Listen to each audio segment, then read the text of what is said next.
outside of our football program and the success, and obviously women's volleyball, the success, as of last week, we had 10 teams ranked in the top 25, obviously with our wrestling team, which is the best in the world. But there's sports that I don't think get any TLC. Men's fencing ranks 7th. Our men's gym program ranks 7th. I think they're poised.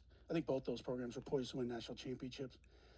I mean, women's hockey has been awesome, and going for the regular season, but going for third straight conference championship in the tournament.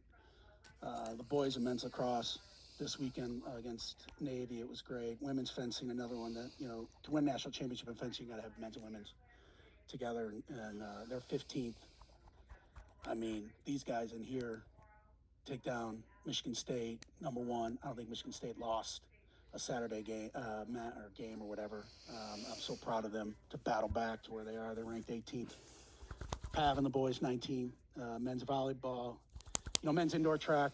Keep an eye on that program, please. They're ranked 20th in the country, and then women's gym 25th. And they beat the Buckeyes this weekend. We're ranked 22nd. I think it's important that everyone understands what's going on. I know it's hard to look at all of those programs. I think we're like 11 or 10 every week ranked in the top 25, which is pretty awesome. And poised for even more success. We're not satisfied with that, but I think that's important to notice. So with that, let her rip. What do you got? Use the raise your hand function. We'll start with Rich Scarcell, and then we'll go to Audrey. Good morning, Pat. How are you? I'm good. How are you? I'm well, thanks. Pat, how do you think Penn State football is positioned with regards to NIL money and outside contributions, donations, compared to the other top programs in the country? So how about we change the narrative of NIL? It's marketing now. It's marketing dollars. I think with the new rev share and the 20.5, obviously we're going to invest the 20.5, then it increases 4% every single year after that. I mean, we're doing that. I think from what people think the traditional NIL piece, I think we're where we need to be. Look, you got to continue to do what you got to do. But in this new system, you're going to have to show fair market value. And this is where the power of Penn State is a huge asset. Because fair market value for the starting quarterback at Penn State is pretty good. And we've got to lean into that and with our business partners.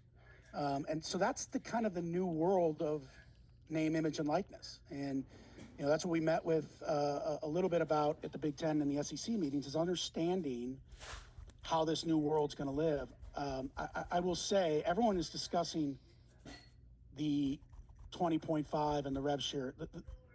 One of the biggest pieces to the House case is pulling the restriction of scholarships off. That's huge. That allows us to offer scholarships to all of our athletes if we could afford it. But as we're out there raising money, we're trying to let people know that as important as the 20.5, and that gets all the headlines, I get it. But do know that the greatest wrestling program in the world has 9.9 scholarships as we sit here today. So let that sink in for a minute. And so we have the ability now to not only help our teams in the space of rev share, but also put a lot more of our student athletes, if we do it right and we raise the right amount of money, on scholarship. And that is a huge advantage for us. So I feel really good where we're at. We always can be better. I'm a competitor. I want to be the best in the country, but I think the new landscape is changing the way that's going to play out. Audrey, and then Woogie. Hey, Pat, how are you? I'm good.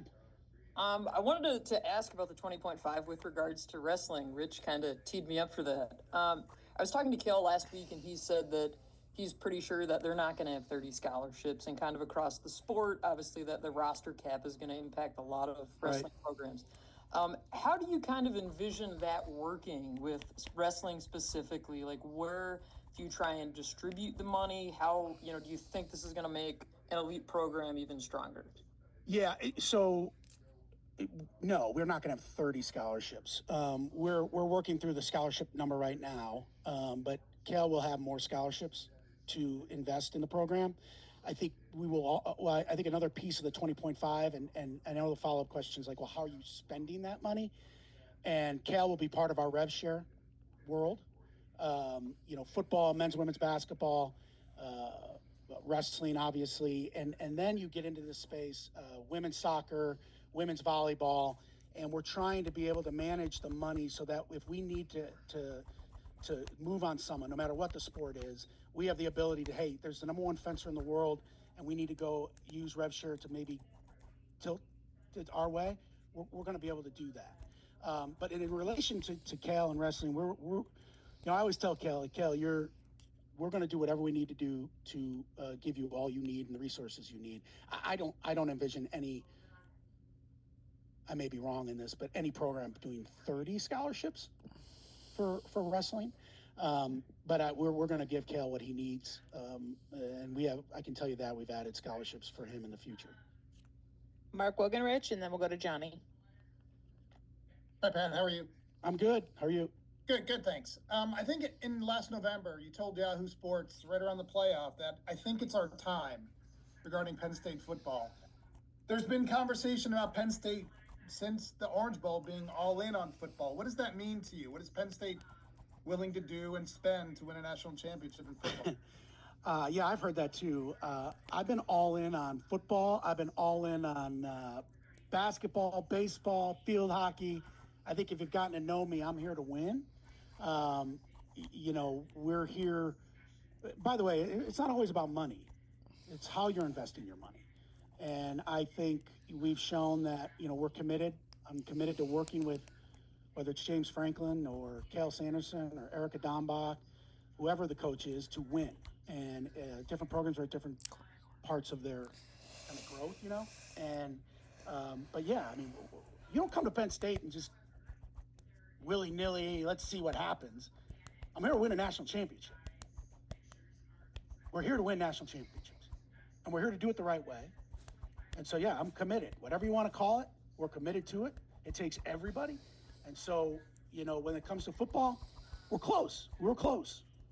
And we're going to keep going and keep going and keep going until we get to where we want to be. And it's working together with James and all of my coaches.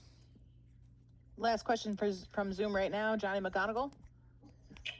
Hey, Pat. What are your thoughts on the future of the CFP and the model that's been floated around there recently?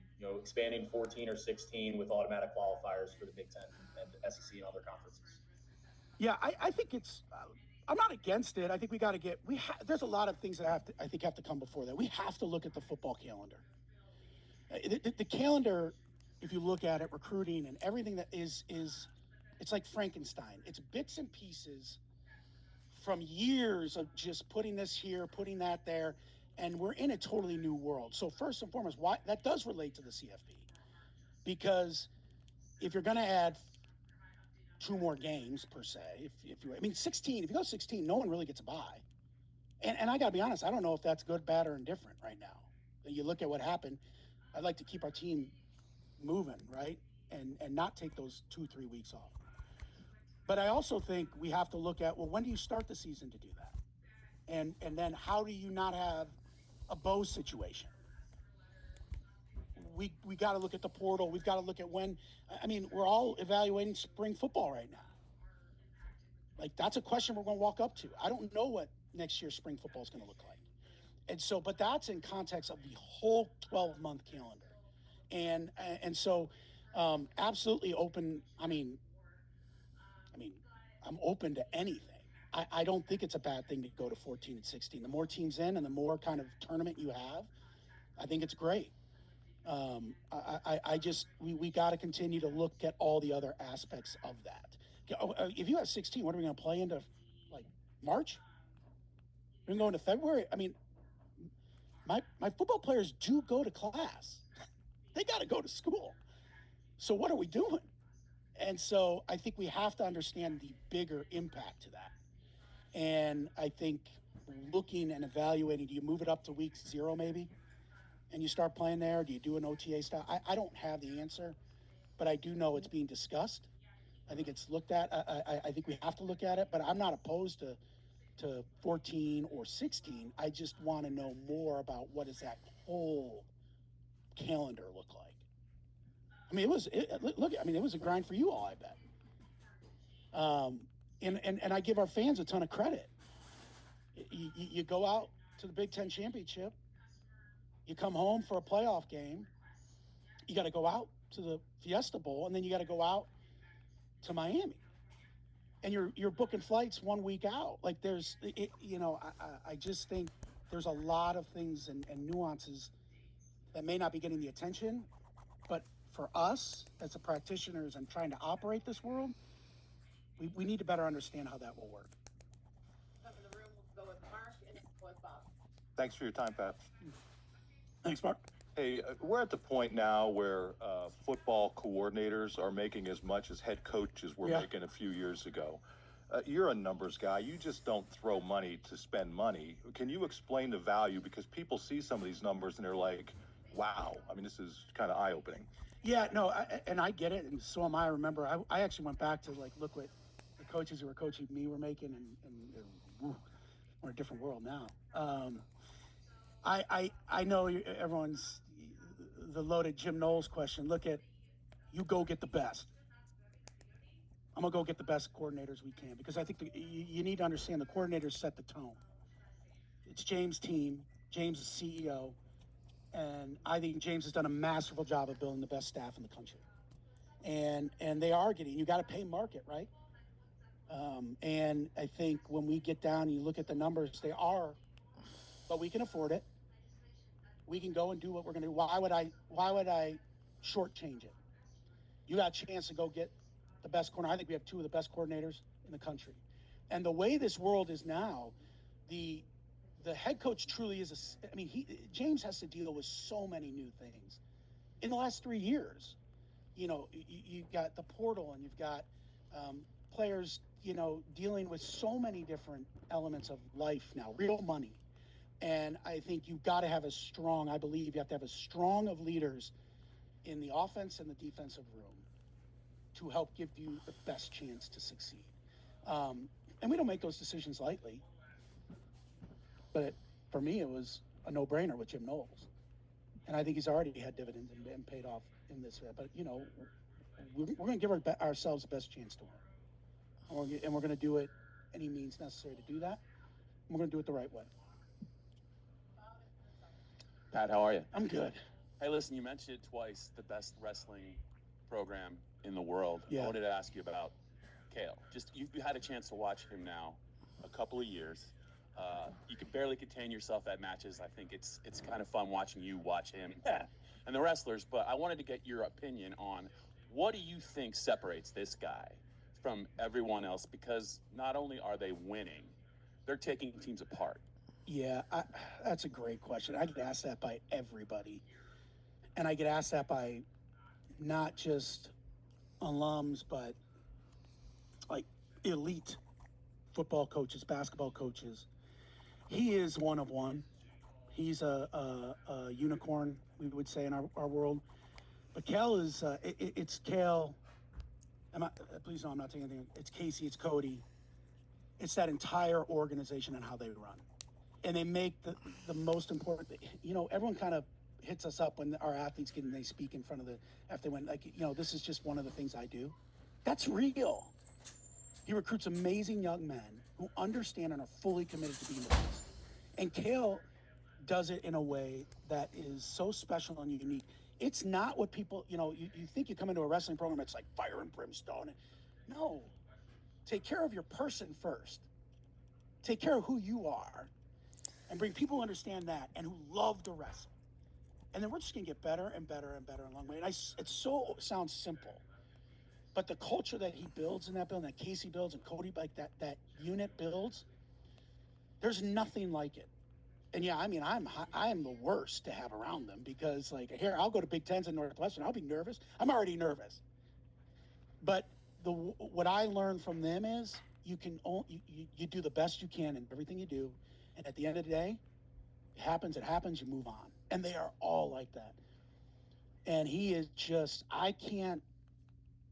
he's done more, I think, for me, and I'm not just saying this, people say that, but like just watching them and to take a deep breath and understand he keeps the main thing, man, that's special. And so I try to tell our coaches all the time, go talk to them. Because you think it's something different than what it is, but it really isn't.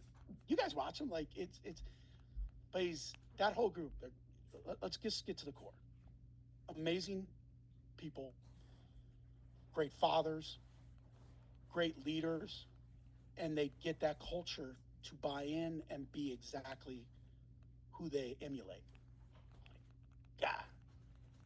And they don't complain about a thing. I mean, everyone knows, it's no joke. Cael walked in there and wanted $100 million. I will fine you $100 million, Cael. But the reality is it's opposite to that. I'm good, Pat, when we're out, and we talk about what Audrey asked about scholarships, whatever we need to do to get better, but he's never asking for anything more than what he believes it takes to just win. And I think my takeaway in 3 years is I was sitting with someone and they're like, yeah, I didn't go because they were just going to bury these guys and it wasn't fun. I'm like, that's not fun for you? I don't know. I live on a different planet then. The American University AD is a dear friend of mine. He worked for me at BC. And I love pinning Fora and Tech Fall and like, I don't know. Like in competition, it's great. But they don't take it for granted.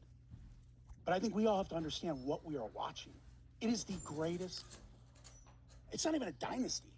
It's better than what anyone has done in college sports, and maybe in all sports, because the Big Ten is loaded. And we're going to continue to do that as long as we can. And but I'm sorry, long-winded, but he's just one of those people that thinks at a different level, in all the right ways. Hey, Pat. Hey, bud. We've talked about the men's basketball program in the past with you, and I think you said back in July at Big Ten Media Days that the the job Mike Rhodes has done and kind of the struggles of the team this season. Yeah, look at it. It is still the. What, have you given up on him, John? I mean, come on.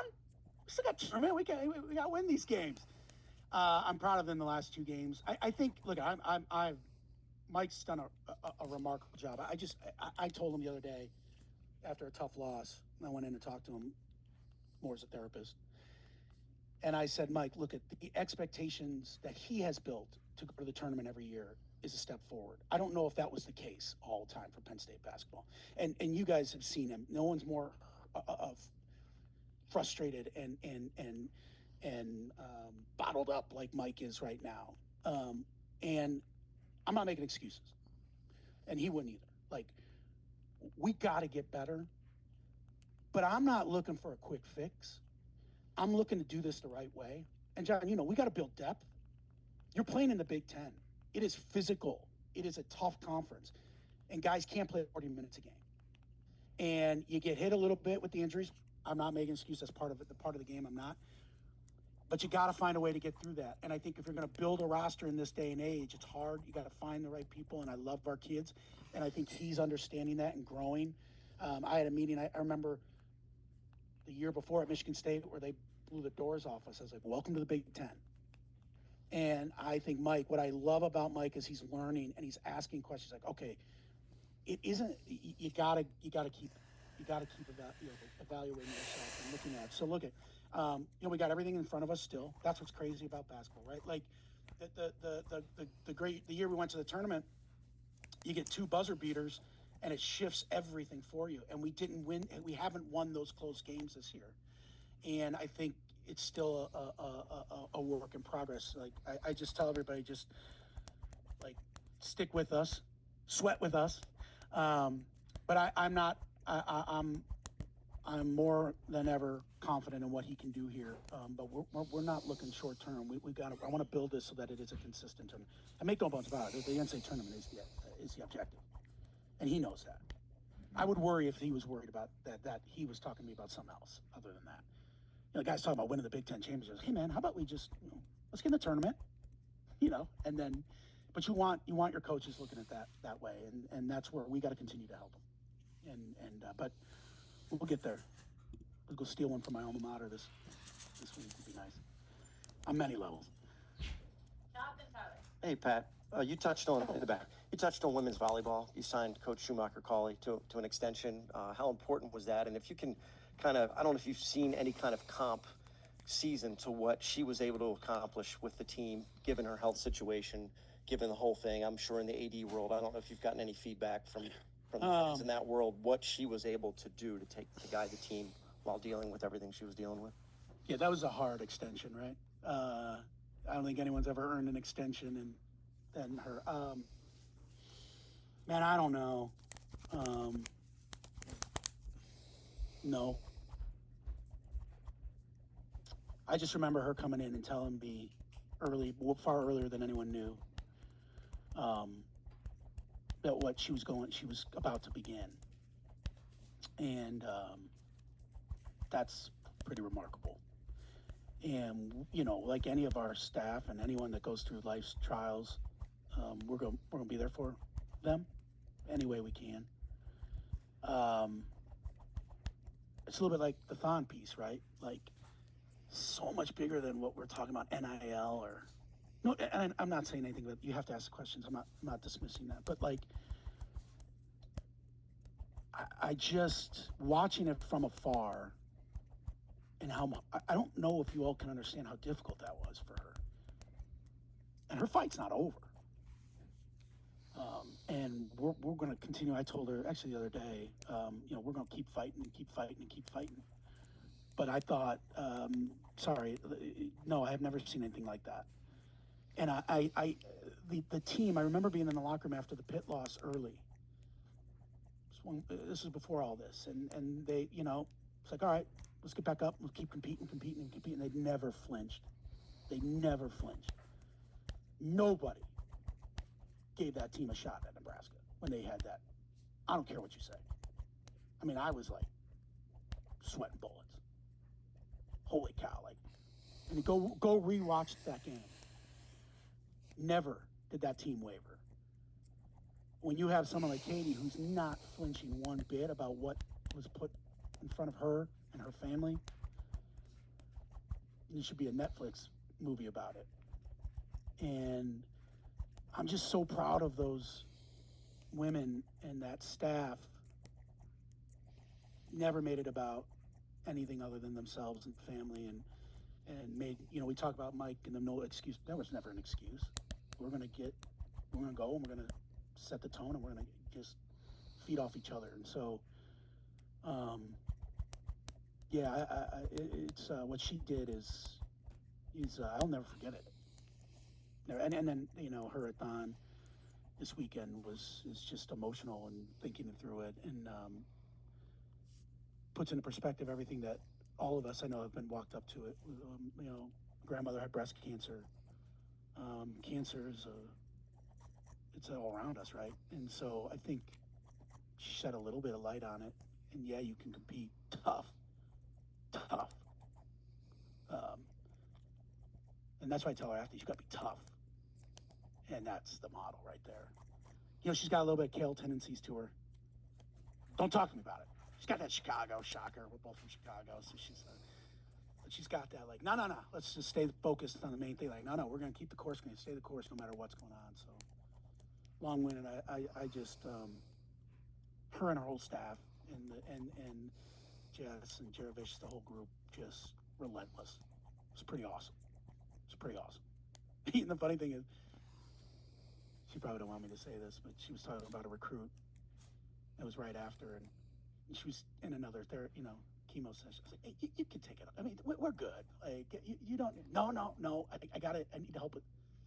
So she's the best. She is Penn State.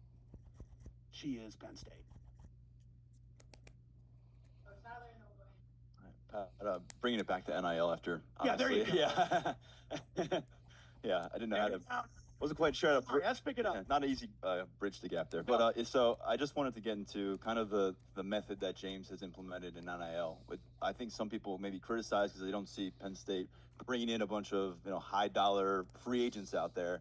But then you look at the guys who decided not to go to the NFL draft, the guys who decided not to go in the portal, and clearly NIL is making an impact in roster retention.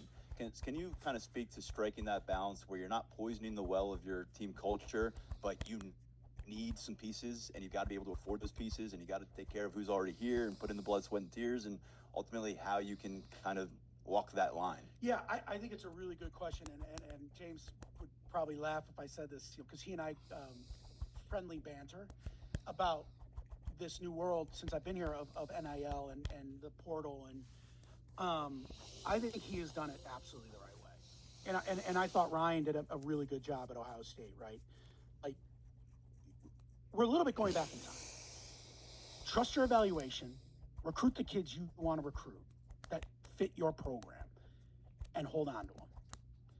I mean, that's why Ohio State they won the national championship, because those were their own kids. Their culture was there. Now, they had some nice additions, and I think we did the same, but that's the model. Because your kids are your culture. Our football locker room, the group of young men in that locker room are phenomenal. And I think the way James has done it, where, to your point, yeah, we want to hold on to our own. We know they're the good, the bad, the ugly. We know what motivates them. And they are passionate about playing for Penn State. They're passionate about, they tasted it. So when they all came back, I was like, yeah. Like, when we got over that game, all of us were like, we're coming back and we're going to win this thing. Well, transfer necessarily doesn't always feel that way. And I think what you want to do, I believe here at Penn State, and this goes for any sport, this goes back to the basketball question. If you think you're going to win a national championship and sustain the model by living in the portal, you're flatly wrong. But you have to have the patience to stick with it. And that is something I give James all the credit in the world. He is under enormous pressure, but he stuck with his kids, his guys that he knew and that he trusted. Cael Sanderson sticks with his guys that he knows. And yes, I think you got to be in the world that when you lose someone to the NFL, you lose someone as dynamic as Abdul Carter, that is really hard to replace. You got to go backfill. You got to create depth. You lose, you got injuries, you have different things. So that's where the portal, I think, comes into play. But you really got to evaluate that. We all know we need wide receiver help. So we got to go find one. I think we have some really good ones in the building. But everyone knows, like, it's not a secret. So you go find that. You got to trust that process. But, like, my 833 are our 833, and if you can come and help us win and do great things and bring that and maintain the culture here, then great. But that's football, and you got to be able. Every program's in different spots, right? But I think James has done an absolute masterful job, and I think it's a testament, going back to the staff, to what he's done to build that culture in that building of, like, we're all in this together and family. And I mean, look at how many people have left. I mean, it's truly remarkable. So that's why we're excited for next year. We've got a lot of work to do before Nevada, but we're excited. We'll go with Andrew, and then we'll go back to Zoom and go to Mike Gross. Pat up here on the Oh, yeah. back. Hey, my question is about the transfer portal, and it's beyond football. The portal pre-existed before the marketing money, as we're now calling it. Attaboy. The portal existed before then, and there's a lot of people that want to see change in how the portal operates. Are there active conversations among the leaders of sports on how to change the portal to make it work for everybody? Yeah, no, there is. I mean, I can just tell you, we're all trying to figure out the timing of it. You don't want a Bo situation. No one has free agency in the middle of their championship run. Like, what are we talking about? Like, the Eagles did not have to deal with Saquon or someone going away on their run to winning the Super Bowl. And so that is where we have to look at it. But it's not just like as easy as moving the portal window, right? I that's oversimplifying it. I think you're absolutely right. We're all trying to figure out where that is. Football in particular, got to look at the calendar, but all sports, we have to look at what's the best, the opportunity that is giving both the student athlete the opportunity to be successful, both academically and competitively. Football, the thought of coming to the new era of, like, coming mid-year is a new thing. That's changed a lot. Coming in as a high school student athlete, that was never a thing when I was playing 20 plus years ago. And so once again, I go back to this Frankenstein model. All these things have evolved and changed, and all of a sudden you just throw the portal in, and now you got to make a life decision when the people you love and are and you're part of are competing for something that you so had a hand into doing. That's a really tough place to put someone in. So yes, we are talking about the portal windows, but I think it's bigger than that. I think it's about looking at the calendar and everything.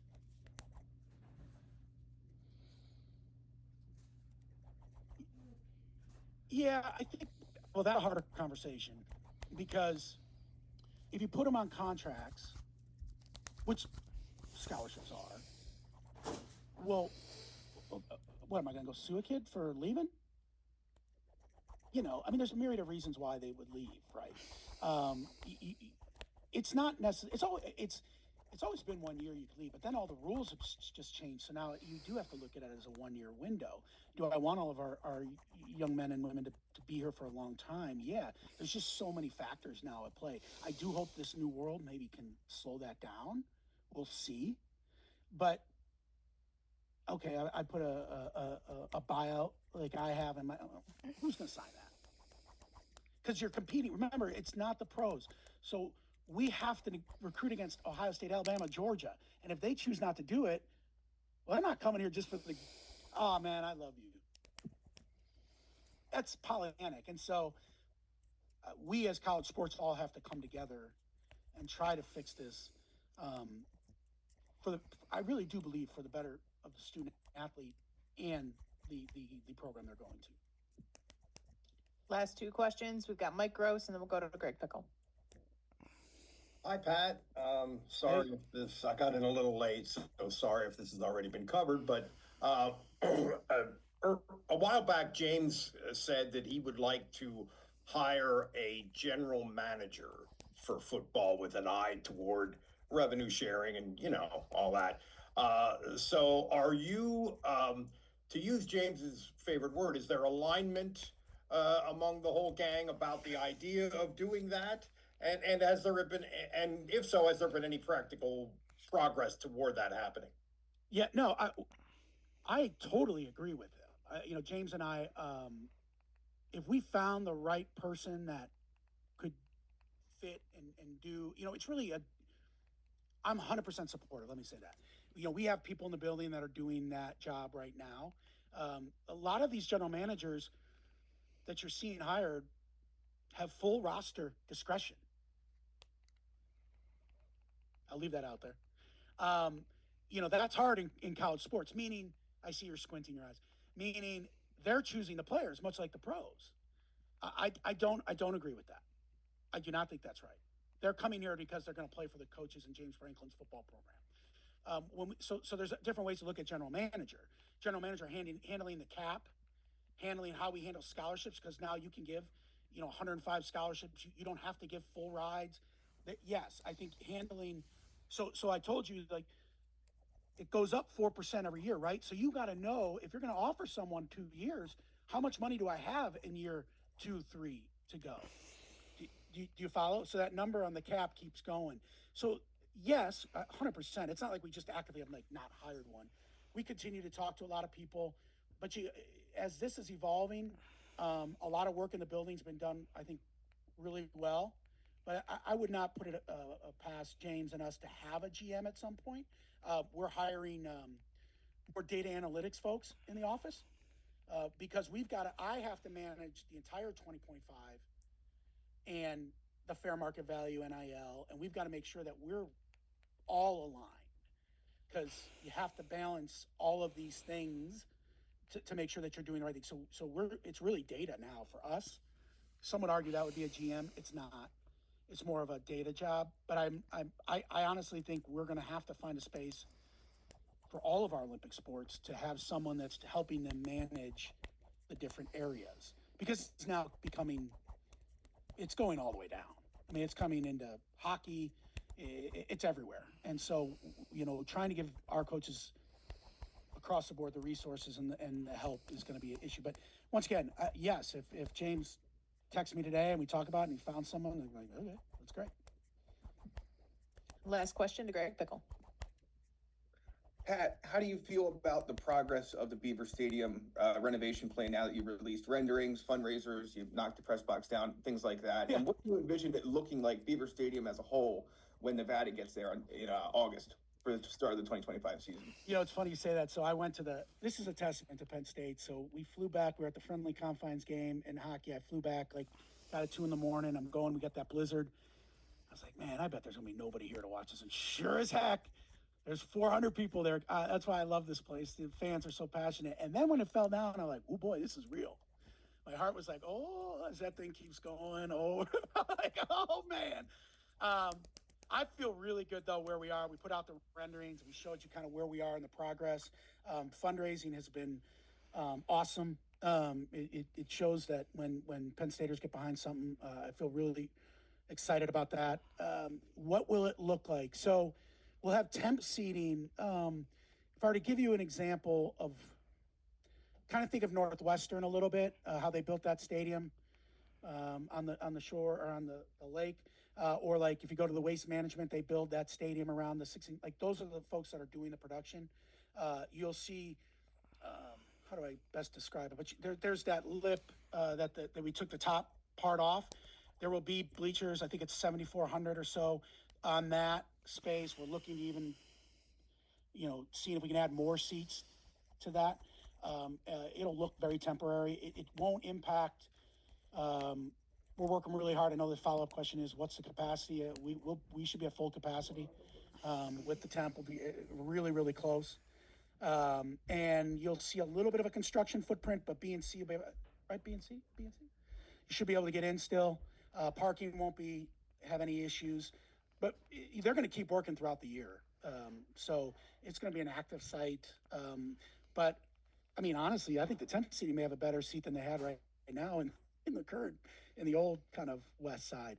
But really happy about where it's going. I really believe it's going to be something fans are going to be proud of. We're trying to make it so it's as loud as humanly possible, and continue to keep this as the greatest home field advantage in all of sports. And we'll continue to give you all updates. I've learned that don't give an update unless it's exactly what it's going to be. So we'll start seeing more and more information come out on that over time as we start to really put this together. But I'm really, really happy with where we are from a philanthropic, suite sales perspective, and all of that stuff will start coming through the year. I'll just give everyone a heads up. The spring game is going to be a little interesting. And by interesting, I really don't know what it's going to look like. We're expanding the East Side Concourse, so we're doubling the East Main Concourse, and I got to hit a mark of that Nevada game. So we'll look for our information on how to get in the building, get around the building, and I understand. You got the best football team in the country, and everybody wants to get. So we're going to really work on some things to figure out nuances to that. But the West is going to be under construction, and so it's going to be a bit of a interesting blue-white game. But we'll make sure we get everyone information on how to enjoy it. But yeah, no, I'm happy. I'm excited about where it's going and the direction we're headed with it. Hey, everybody, appreciate you all. Thank you for all your hard work. I know it's not easy, but it's not lost on me how hard you guys and what you all do. So thank you. Appreciate y'all. Recording stopped. Dan, always follow me up with